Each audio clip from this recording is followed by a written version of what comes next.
నమస్కారం Q6 news కి స్వాగతం. హెడ్లైన్ చూద్దాం. భద్రాచలం వద్ద గోదావరి మహోగ్ర రూపం, ధవళేశ్వరం వద్ద రెండో ప్రమాద హెచ్చరిక జారీ. ఏపీకి కొత్తగా ఇచ్చిందేమీ లేదన్న ఏపీ సీఎం, నీతి ఆయోగ్ మీటింగ్ తర్వాత కీలక వ్యాఖ్యలు.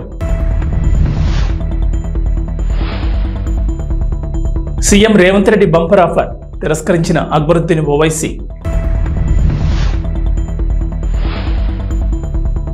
తెలంగాణకు రెయిన్ అలర్ట్, ఇవాళ పలు జిల్లాల్లో వర్షాలు. గోదావరిలో వరద ప్రవాహం భయపెడుతోంది. ఎగువ రాష్ట్రాల్లో కురుస్తున్న భారీ వర్షాల కారణంగా నదిలో వరద ఉధృతి పెరుగుతోంది. దీంతో ధవళేశ్వరం బ్యారేజ్ వద్ద రెండో ప్రమాద హెచ్చరికను జారీ చేశారు. లోతట్టు ప్రాంతాల వాసులను హెచ్చరించారు. అలాగే ఎస్డీఆర్ఎఫ్, ఎన్డీఆర్ఎఫ్ బృందాలను మోహరించారు. కల్వర్ట్లు, కాలువలకు దూరంగా ఉండాలంటూ ఏపీ విపత్తుల నిర్వహణ సంస్థ హెచ్చరించింది.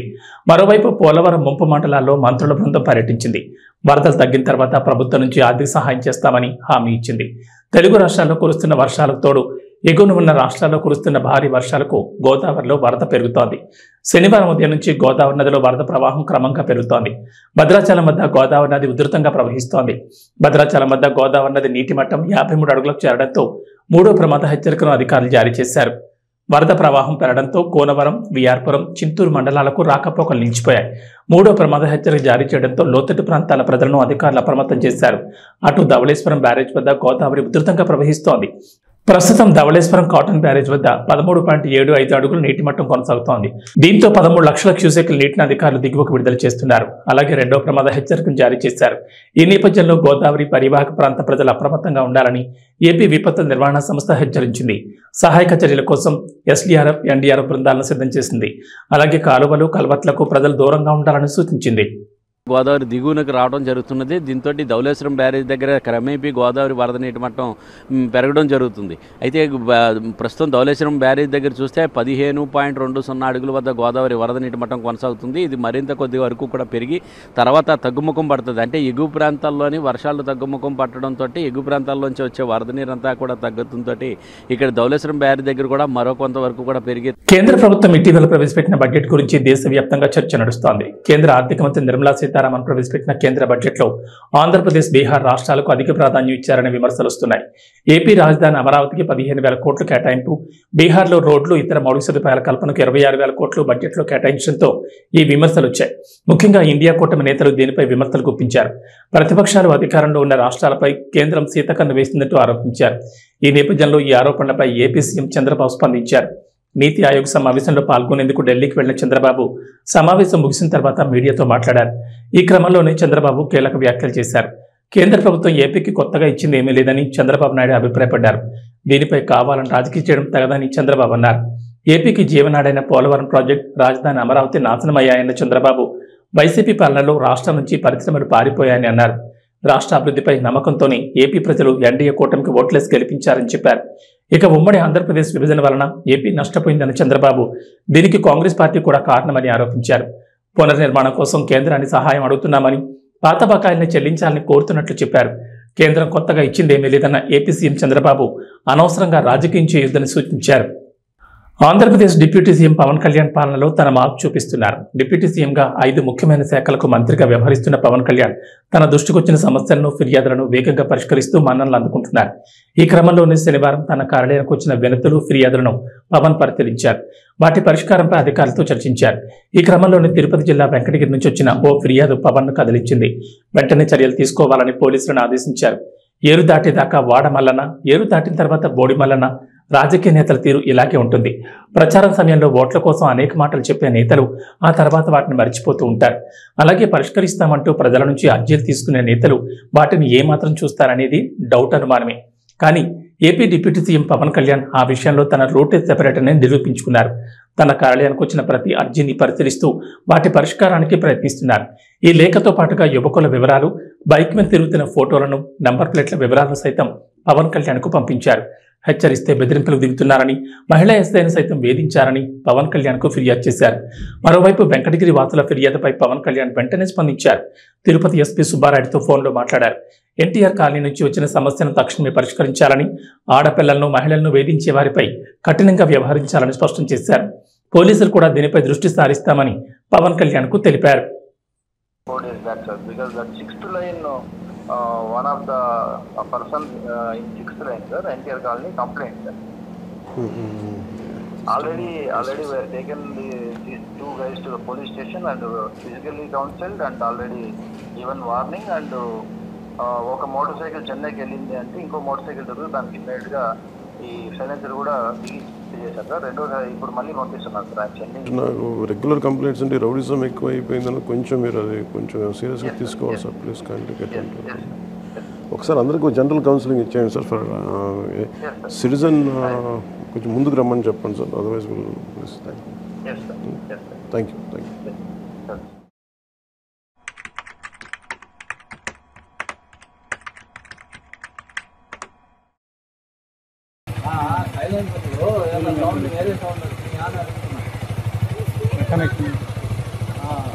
సైలెన్సర్ ప్రాబ్లం ఏం లేదు. Okay okay. ఏమన్నా ఇక్కడ మీకు దీనివల్ల ఏమన్నా ఇదిగా ఉందంటే ముందుకు రండి. ఇలా మీరు ర్యాష్ డ్రైవింగ్ చేయడం ఇది చేస్తూ ఉన్నారా? ఏదన్నా సీట్ చేసినట్టు ఇక్కడ ఈ వీధిలో కానీ ఏదన్నా మీరు ర్యాష్గా బండి స్పీడ్గా తోలినట్టుందా, లేదు ఎవరికన్నా ఏదన్నా అసభ్యంగా మాట్లాడినట్టు కానీ ఏదన్నా ఎవరన్నా అసభ్యంగా కామెంట్ చేసినట్టు కానీ ఉందంటే మాత్రం మీ మీద సీరియస్గా యాక్షన్ తీసుకుంటాం. అట్లాంటి ఏదన్నా ఉంటే మీరు అందరూ మాకు చెప్పండి. ఇందులో వీళ్ళ వల్ల ఉందని చెప్పేసి మాకు తెలియదు వస్తుంది కాబట్టి అందుకనే మీ అందరిని పిలిపించి మీ ముందే వీళ్ళని అడగడానికి కారణం. ఎందుకంటే ఏదన్నా మీరు ఇదిగానే ఈ వీధిలో మళ్ళీ ఏదైనా స్పీడ్గా బండి పోయినా లేదు ఎవరికన్నా ఏదన్నా కామెంట్ చేసినట్టు ఉన్నా కానీ మీ మీద సీరియస్గా యాక్షన్ తీసుకుంటాం. చెప్తున్నా వేరే సైలెన్స్ ఏమన్నా పెట్టున్నా కానీ ఊరుకునేది ఉండదు. ఏమన్నా వచ్చారా ఎవరన్నా అదొకలా మరి మీరంతా సంతాలు పెట్టుకోండి. మీరు అందరు ఇచ్చినా కూడా ఒక భయం ఉన్నా సార్. ఎందుకు చూడండి వాళ్ళు ఎంత 10 మంది కలిసి వస్తారు. దానికాయలు నరసవంతకాయలు సౌకర్యకాయలు వీళ్ళు ఒక బండి వాళ్ళు బండికి రావడం సార్. ఆడపిల్లలు కాలేజీ పోతున్న వాళ్ళు వెంబడించడము, బస్సులు వెంబడించడము, ఫోన్లు చేయడము చాలా రిస్క్ సార్. ఇతను కూడా సార్ ఇతను బస్సులు వెంబడిస్తున్నాం సార్. నేను 4 సార్లు చూసాను. ఆడపిల్లలు చదువుకొని పోయే వాళ్ళకి చాలా డిస్టర్బెన్స్ సార్. చాలా డిస్టర్బెన్స్ సార్. చాలా డిస్టర్బెన్స్ సార్. ధీమా సార్ చిన్నగా సార్ కూడా పంపిస్తా ఉన్నాము. ఇంకా వీళ్ళు లైన్ మూడో లైన్లోనే వెళ్తారు. వచ్చినట్టున్నా కానీ మీరు మాకు చెప్పండి.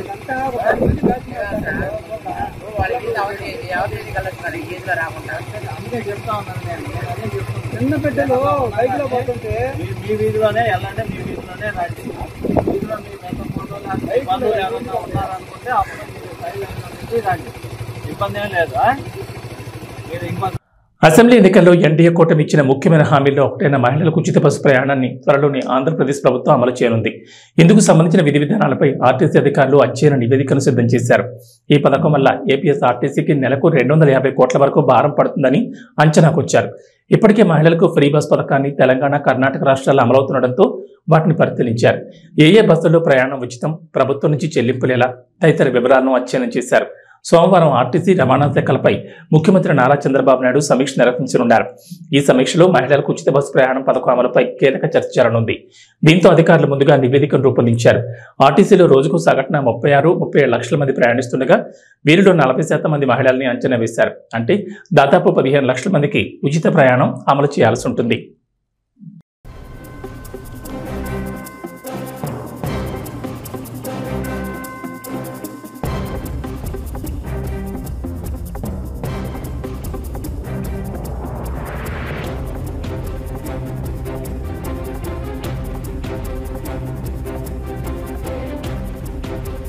తెలంగాణలో ఓవైపు ఎడతెరిపి లేని వర్షాలతో వాతావరణం వణికిస్తుండగా మరోవైపు అసెంబ్లీలో నేతల కామెంట్లు, కౌంటర్లతో బడ్జెట్ సమావేశాలు వాడివేడిగా సాగుతున్నాయి.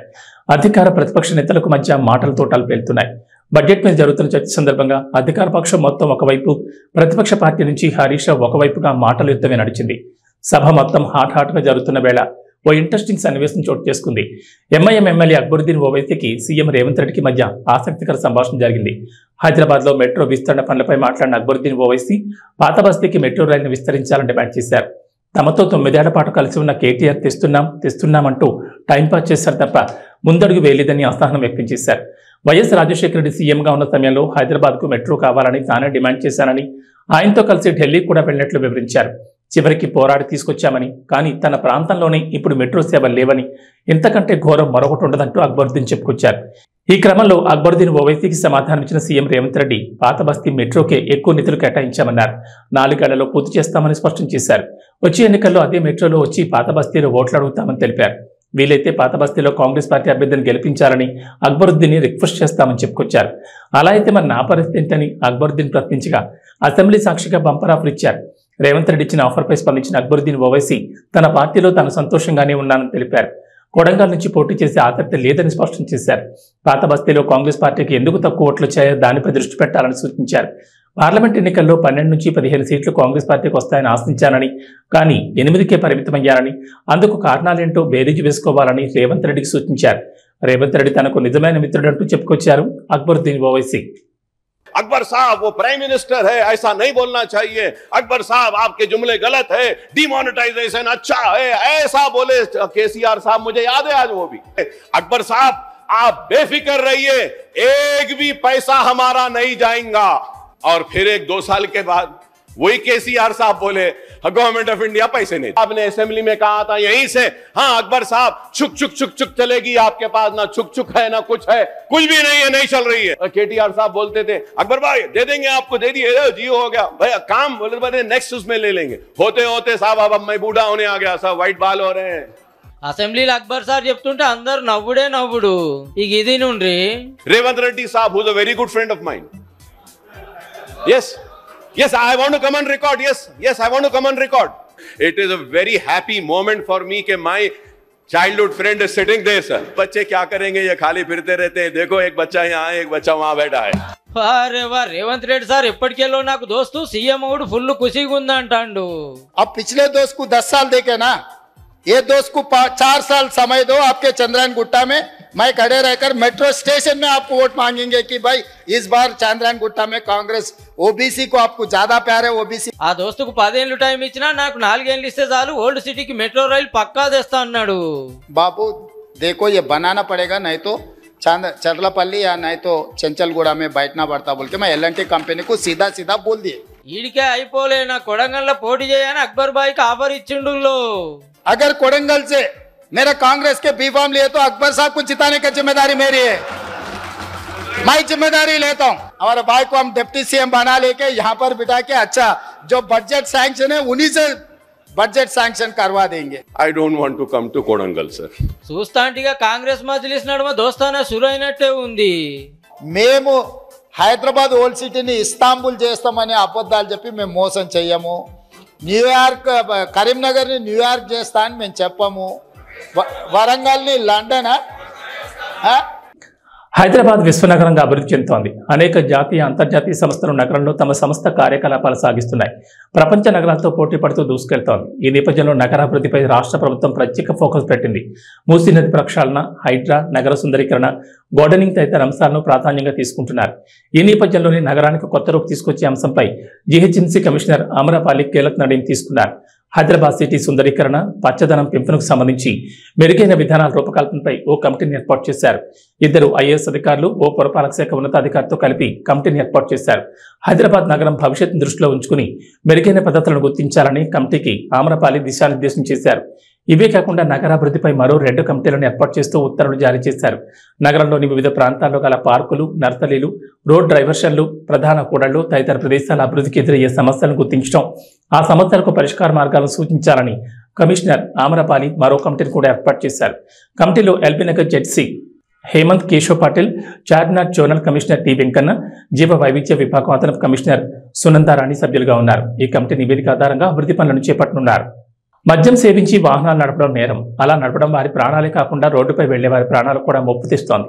పోలీసులు డ్రంక్ అండ్ డ్రైవ్ టెస్టులు నిర్వహించి కేసులు బుక్ చేస్తున్నా కొందరు మాత్రం ఎటువంటి భయం పెరుకు లేకుండా చుక్కేసి బండ్లు నడుపుతున్నారు. ఇలా వాహనాలు నడిపి రోడ్డు ప్రమాదాలకు కారణమవుతున్నారు. ఇక అలా తాగి వాహనాలు నడిపితే శ్రీకృష్ణ జన్మస్థలమే. తాగి వాహనాలు నడిపే వారిని జైలుకు పంపనున్నారు పోలీసులు. హైదరాబాద్ నగర పరిధిలో ఈ నెల 12 నుంచి 26 వరకు పోలీసులు ప్రత్యేకంగా డ్రంక్ అండ్ డ్రైవ్ పరీక్షలు నిర్వహించారు. ఈ డ్రంక్ అండ్ డ్రైవ్ పరీక్షలో నగర వ్యాప్తంగా 2483 మందిపై కేసులు నమోదు చేసినట్లు పోలీసులు తెలిపారు. 1543 మందిపై వేర్వేరు కోర్టులో అభియోగ పత్రాలు దాఖలు చేశారు. మద్యం తాగి బండి నడిపిన 158 మందికి న్యాయస్థానం జైలు శిక్ష విధించింది. 1 నుంచి 15 రోజుల పాటు న్యాయమూర్తి వారికి శిక్షలు విధించారు. 12 మంది డ్రైవింగ్ లైసెన్సులను సస్పెండ్ చేయమని న్యాయమూర్తి రవాణా శాఖ అధికారులకు ఆదేశాలు ఇచ్చారు. వీరికి 34,02,300 రూపాయల జరిమానా విధించినట్లు పోలీసులు వెల్లడించారు. అయితే డ్రంక్ అండ్ డ్రైవ్ పరీక్షలో అధిక శాతం 2 వీలర్ నడిపేవారే ఉంటున్నారు. 15 రోజుల వ్యవధిలో కేసులు నమోదు చేసిన వారిలో 2034 మంది అంటే 82% 2 వీలర్ నడిపిన వారే ఉన్నారని అదనపు సిపి విశ్వప్రసాద్ వెల్లడించారు. 97 మంది వాహనదారులో బ్లడ్ ఆల్కహాల్ కంటెంట్ రికార్డు స్థాయిలో నమోదైనట్లు చెప్పారు. 30 mg/100 ml ఉండాల్సిన BSE 200 mg దాటుతుందని ఆందోళన వ్యక్తం చేశారు. విపరీతంగా మద్యం సేవించి రోడ్డు ప్రమాదాల కారణం కావద్దని ఆయన హెచ్చరించారు. ప్రస్తుతం జరుగుతున్న రోడ్డు ప్రమాదాల్లో చాలా వరకు మద్యం తాగడం వల్లే జరుగుతున్నాయన్నారు. ఎవరైనా మద్యం సేవిస్తే సురక్షితంగా తమ ఇళ్లకు చేరేందుకు ప్రజా రవాణా క్యాబ్లను వాడాలని కమిషనర్ సూచించారు. తాగుతున్న వాళ్ళు పర్మిట్ రూమ్ లో పెగ్గేస్తున్న వాళ్ళు జర మంచిగినూరులో సిటీలో డ్రంక్ అండ్ డ్రైవ్ లు జోరైనాయి. 10 రోజులనే 1614 మందిని దొరకబట్టిండ్రు. మరి అంటే దినం 160 మంది. అందులో ఎక్కువ మటుకు 2 పైల బండ్లోలే 1346 మంది సుక్కేసి బండి కిక్కు కొడితే కిక్కు మీటర్ కడ బుక్ అయ్యిండ్రు. ఏమున్నది ఫైన్ కడితే కథం అని అంటున్నారులే. కానీ 55 మంది జైలుకు పోయినరు. చూసుకోండి జరా. బిర్రుగా దాయిన కొందరు 15 రోజులలో జైల్లో చిప్పకూడు తింటున్నారు. ఇంతటి ఉత్తములు రోడ్ల మీద తిరిగితే ఎట్లని 8 మంది డ్రైవింగ్ లైసెన్స్. చార్మి సోషల్ మీడియాలో మరీ అంత యాక్టివ్గా ఏమీ ఉండదు. తమ సినిమాల అప్డేట్లు మాత్రం ఇస్తూ ఉంటుంది. ఇప్పుడు డబుల్ స్మార్ట్ పనుల్లో బిజీగా ఉంది. ఆగస్టు 15 ఈ చిత్రం విడుదల కాబోతోంది. ఈ క్రమంలో డబుల్ స్మార్ట్ మీదే ఫోకస్ పెట్టింది. తమకు పోటీగా వస్తున్న రవితేజ, హరిశంకర్ల మీద కస్సుబుస్సు అయినట్లుగా కనిపిస్తోంది. ఇన్స్టాలో చార్మి వాళ్ళిద్దరిని అన్ఫాలో చేసి తన అసంతృప్తిని, కోపాన్ని వ్యక్తం చేసినట్లు కనిపిస్తోంది. డబుల్ స్మార్ట్ రిలీజ్ డేట్ ని ఎప్పుడూ ప్రకటించేశారు. ఆగస్టు 15 వస్తుందని డబుల్ స్మార్ట్ టీం ముందుగానే ఖర్చు వేసుకుంది. అయితే మిస్టర్ బచ్చన్ కూడా అదే డేట్ కి దింపుతున్నారు. డబుల్ స్మార్ట్, మిస్టర్ బచ్చన్ ఒకే రోజు వస్తే కలెక్షన్ లో తేడా వస్తుంది. ఓపెనింగ్స్ తగ్గుతాయి. 2 సినిమాలకు టాక్ వస్తే బాగుంటాయి, లేకపోతే దారుణంగా పరిస్థితులు ఉంటాయి. అలా సోలోగా వస్తే కనీసం ఓపెనింగ్ డేట్ తో అయినా సగానికి సగం రికవరీ చేసుకునే అవకాశాలు ఉంటాయి. కానీ పరిస్థితి ఇప్పుడు వేరేలా ఉంది. ఆగస్టు 15 మీద చాలా మంది కన్నేశారు. విక్రమ్ తంగలాన్ కూడా వస్తోంది. ఇంకో 2-3 చిన్న చిత్రాలు ఉన్నాయి. మెయిన్ పోటీ అయితే తెలుగులో డబుల్ స్మార్ట్, మిస్టర్ బచ్చన్ మధ్య ఉంటుంది. అందుకే చార్మి రాయబారం చేయడానికి ప్రయత్నించినట్లుగా ఉంది. మిస్టర్ బచ్చన్ టీంతో సంప్రదింపులు జరిపినట్లుగా ఉంది. అవి సఫలం కాకపోవడంతో ఇలా చార్మి తన ఇన్స్టాలో హరిశంకర్, రవితేజలను అన్ఫాలో కొట్టేసినట్లుగా సమాచారం. ఇక వాతావరణ విషయానికి వస్తే తెలంగాణలో గత కొన్ని రోజులుగా వర్షాలు కురుస్తున్నాయి. ఎడతెరిపి లేని వర్షాలతో రాష్ట్రం తడిసిముద్దవుతోంది. వాగులు, వంకలు పొంగి పొర్లుతున్నాయి. జలాశయాలు నిండుకుండగా మారాయి. ప్రాజెక్టులు జలకళను సంతరించుకున్నాయి. వారం రోజులకు పైగా కురుస్తున్న ముసురు వానతో ప్రజలు ఇబ్బందులు పడుతున్నారు. అయితే శుక్ర, శనివారాల్లో వరుణుడు కాస్త తెరిపించాడు. కొన్ని జిల్లాల్లో మినహా మిగిలిన చోట్ల వర్షాలు కురవలేదు. ఈ నేపథ్యంలో హైదరాబాద్ వాతావరణ కేంద్ర అధికారులు రాష్ట్రానికి మరోసారి రెయిన్ అలర్ట్ జారీ చేశారు. తెలంగాణలో ఇవాళ పలు జిల్లాల్లో భారీ వర్షాలు కురుస్తాయని చెప్పారు. బంగాళాఖాతంలో ఏర్పడిన అల్పపీడనం కారణంగా రాష్ట్రంలో వర్షాలు కురుస్తాయన్నారు. ముఖ్యంగా ఉత్తర తెలంగాణ జిల్లాలో వర్షం ప్రభావం ఎక్కువగా ఉంటుందన్నారు. నిర్మల్, ఆసిఫాబాద్, మెదక్, నిజామాబాద్, కామారెడ్డి, ఆదిలాబాద్, జగిత్యాల, కరీంనగర్, భూపాలపల్లి జిల్లాల్లో భారీ వర్షాలకు ఛాన్స్ ఉందని చెప్పారు. ఈ మేరకు ఆయా జిల్లాలకు ఎల్లో అలర్ట్ జారీ చేశారు. తెలంగాణలో ముసురు కొనసాగుతుంది. బంగాళాఖాతంలో ఏర్పడిన అల్పపీడన ప్రభావంతో తెలంగాణ వ్యాప్తంగా విస్తారంగా వర్షాలు కురుస్తున్నాయని వాతావరణ శాఖ తెలిపింది. 4 రోజులుగా ముసురు పడుతుంది. దీంతో జనజీవనం స్తంభించిపోయింది. భారీ వర్షాలతో చెరువులు మత్తడి పారుతున్నాయి. వాగులు, వంకలు పొంగిపొర్లుతున్నాయి. తెలంగాణ నమస్కారం.